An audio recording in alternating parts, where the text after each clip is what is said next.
Welcome back, guys. In today's video, I'm going to share with you some of the tips and tricks I've learned over the last number of years storing my summer car for the wintertime. So let's get right into it.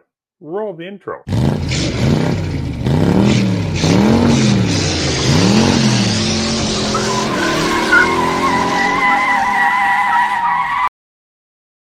Welcome back to Beyond the Lens Productions. In today's video, I'm going to share with you the tips and tricks I've learned over the last number of years storing my summer car for the winter.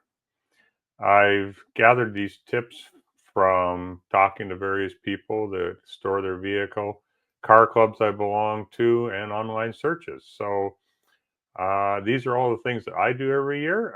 If you have anything else that I don't cover in the video, leave me a comment below and let me know. I'd love to hear about it. So first thing I do is wash and clean it.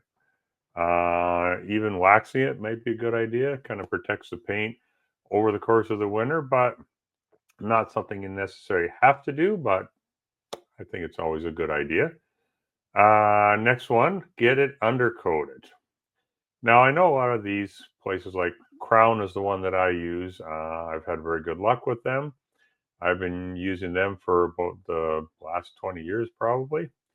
So, yeah, I've had the best luck with them. And even though they do suggest doing it every year, it's not really necessary. You just end up with a lot of excess oil that's like dripping everywhere.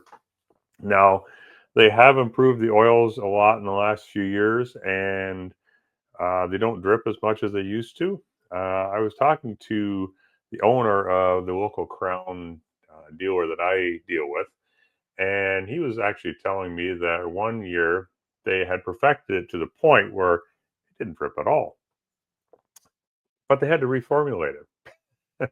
As stupid as that sounds, I guess because it didn't drip at all, customers were thinking that they were jipping them and not using enough oil in it because it didn't drip, and they'd always been used to it dripping. I mean, I remember the first year I had my car done, they it dripped so much. I parked the car on a tarp in my garage, and there would be like little pools of oil all over the place, and then you had to be really careful that it didn't drip out into your walkways there, otherwise you'd be slipping on it. So it's not nearly as bad for that as what it used to be, but especially because even my daily driver, I don't do it more than every other year. So every 3 years, maybe could stretch it to four, but I use 3 years generally for a car that you don't drive in the winter is plenty enough. So get it undercoated. You'll thank me later when you're not replacing your brake lines and your gas lines. Next thing, the battery. What to do with the battery? There's always a debate on this. Personally, the method I use is I start it every couple weeks, and in between, I will use a trickle charger that you can buy at any automotive supply store in your area. Pretty cheap. It's going to be worth the extra money that you spend on it because it's just going to save your battery in the long run.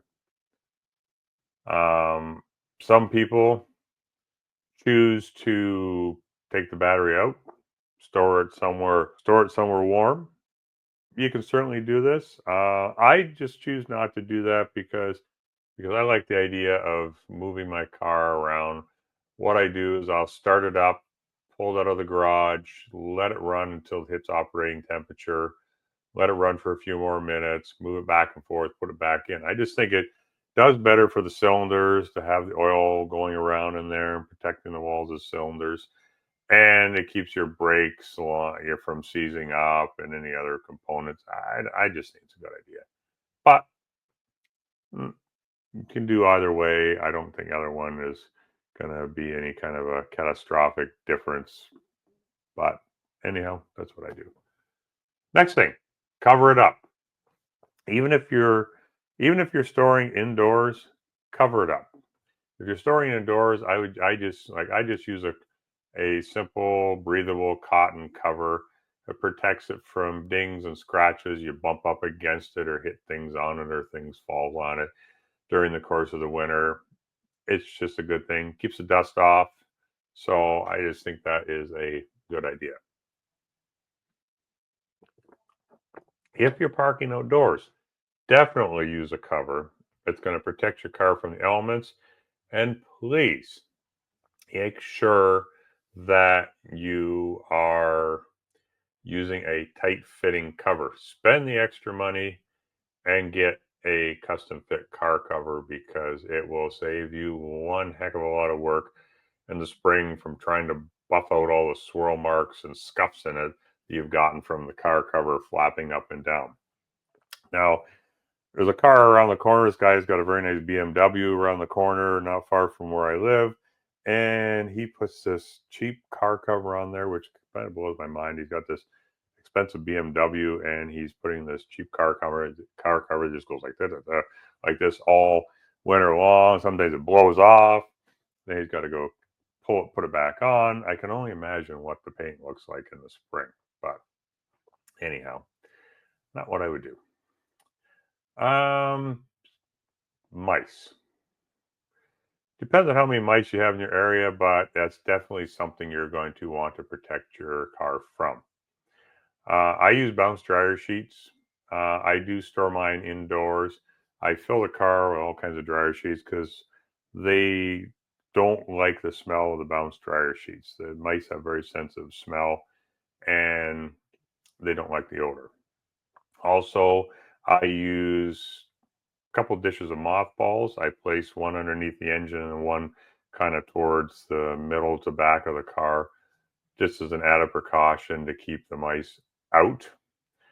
If you have a lot of mice in your area, I would suggest probably putting out some mouse traps just to make sure that you're not have any of these little critters in there that could do a lot of damage, not only to your interior but also to your wiring. So now there's also mice sprays in that you can get now, and I don't know how well these work. I've never tested it, but that could be another option. Spray on the outside of the car, underneath the car. It's supposed to last for a number of weeks, so that might be another option. If you're not going to be starting your car, another way to keep the critters out would be to stuff old rags in your exhaust pipes. Close all the vents in the car, which you could do even if you are starting the car as well, but that's a good way to keep mice out from your vehicle.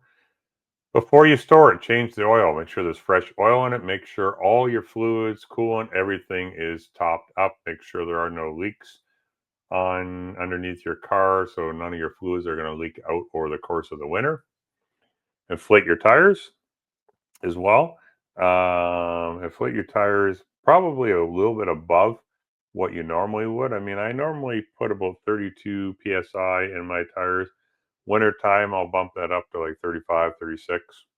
This keeps you from having flat spots in your tires. Although the tires today, you don't have as much problems with flat spots as what you used to. On that note, another thing you can do is buy some of that pink foam insulation, like half-inch thick stuff you can buy at any hardware store. It's pretty cheap. Cut them out in about 4 different strips and park your tires on there. It thing just kind of lengthens the life of your tire from sitting in the same spot on a cold ground. If it's in a garage all winter long, might not work so well if you're outdoors, but yeah, something I've done, and I've had the same tires on my car for the last number of years and haven't had a problem with them yet. Another thing you can do, fill your gas tank. Why? Well, as your gas tank empties out, the top portion, when it becomes empty, when it gets cold, you're going to get a layer of frost on there that's going to create condensation in your gas tank, and then you're going to get water in there. And everybody knows that water is not your friend in a gas tank. Once you fill it up, actually, I do it beforehand. I put the fuel stabilizer in.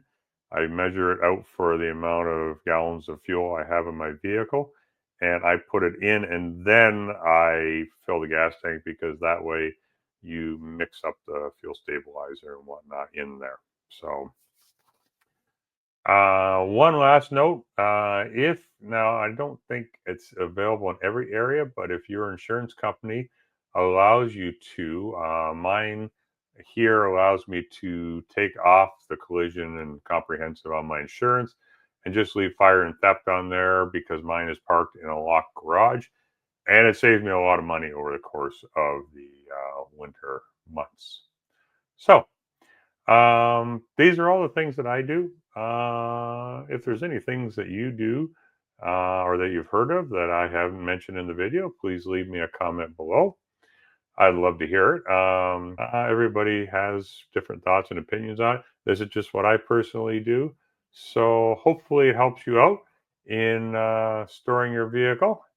And if you enjoyed the content, please like the video, subscribe to the channel if you haven't already done so, turn on the notification bell so that you'll be notified of any new videos that I put out. And as always, I hope you guys have a great day, and I look forward to seeing you in the next video. I don't ever slow up, no I don't take shit. I got no love for the fakeness. If you wanna play tough and wanna hate this, I'll always show up. I don't ever slow up, no I don't take shit. I got no love for the fakeness. If you wanna play tough and wanna hate this, I'll always show up.